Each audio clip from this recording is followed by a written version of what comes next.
Hey everyone, welcome back again. I don't have my usual camera set up with me here today, so I'm just having to use my iPhone. I hope that's okay, but I just thought some of you might like to see this. I found this at an antique shop recently. This is a 1966 Slingerland Hollywood Ace snare drum that came with its original stand and its original case, so it's a pretty neat find.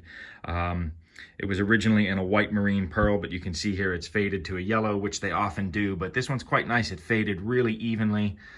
You can see we've got the Niles era badge right there, and we got this very cool lining in the case here. The case even has the Slingerland badge on it.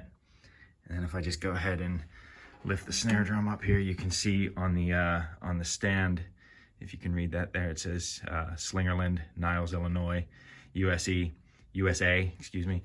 So it's a pretty neat find. Some of these Slingerland drums, if you're familiar with them, inside the lugs, there's actually a spring. So I don't know how well you're going to be able to hear this with the phone volume, but if I tap it,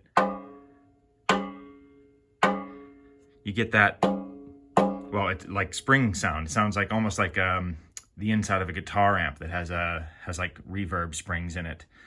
So what I'm going to do is I'm going to take these lugs off of here and open them all up, and I'm just going to pack them with cotton. And that should take care of that sound. So I'm gonna pull this whole thing apart, clean up the rims a bit, get some fresh heads on it and everything, and we'll check it out in a little bit. All right, so I've got this all pulled apart now. You can see inside the shell here, they print a date on it. So that's how I knew this was a 1966 drum. It says June 1966 there, or June 66. And it's in pretty good shape overall. We have a little bit of separation between the plies here. I know maybe this is sacrilege, but for me, that's not really a huge deal. I might do something about that down the line, but generally with older drums like this, I just tend to leave that kind of thing alone. You can kind of get an idea of what the original color was like here underneath the lugs. And here's those lugs that I was telling you about. You can see inside here, there's these springs, and those will make a lot of sound when you're hitting the drum. So I'm just gonna go ahead, like I said, and pack these up with cotton, and then stick the whole thing back together, and that'll take care of that sound. So I'm just gonna give these all a good wipe down and a polish. The snares leave a little bit to be desired. I'm guessing maybe these are original snares. I'm not sure, but at some point I'll probably grab some Pure Sounds and put them on there. But otherwise, it's in pretty good shape, and I'm really looking forward to putting this together. So I'll be back with you as soon as I do that.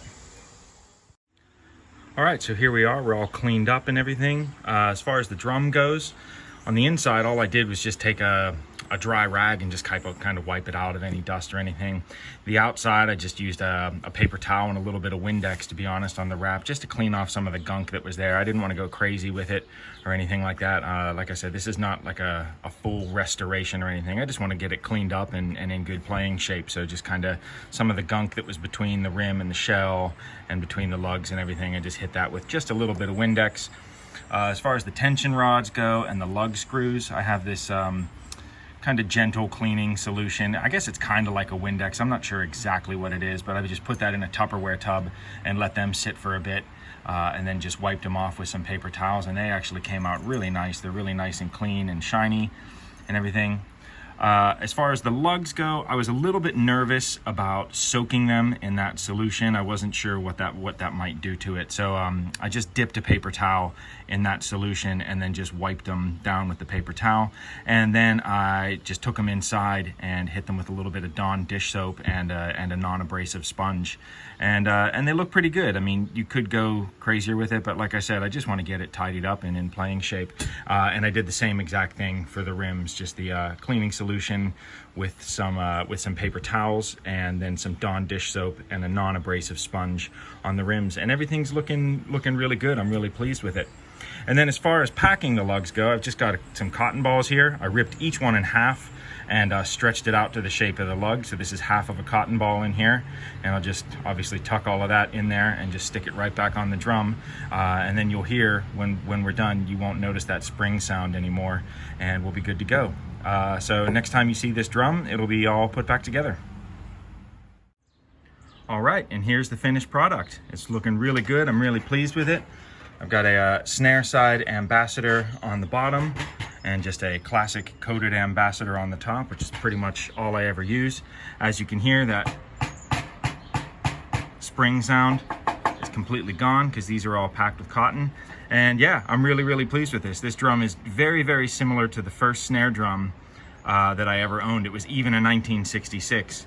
But I very foolishly loaned it to someone as a teenager and never got it back, and has broken my heart ever since. So I was very excited when I found this. Like I said, this is very similar to it. So I'm looking forward to getting this out and gigging soon. As I said at the beginning of the video, I don't have my normal camera and microphone set up with me, so I'm afraid a demo is gonna have to wait for another day. But I hope you guys enjoyed the video. If you have any questions about anything I did here, go ahead and leave me a comment down below, and I'll see you next time. Thanks very much.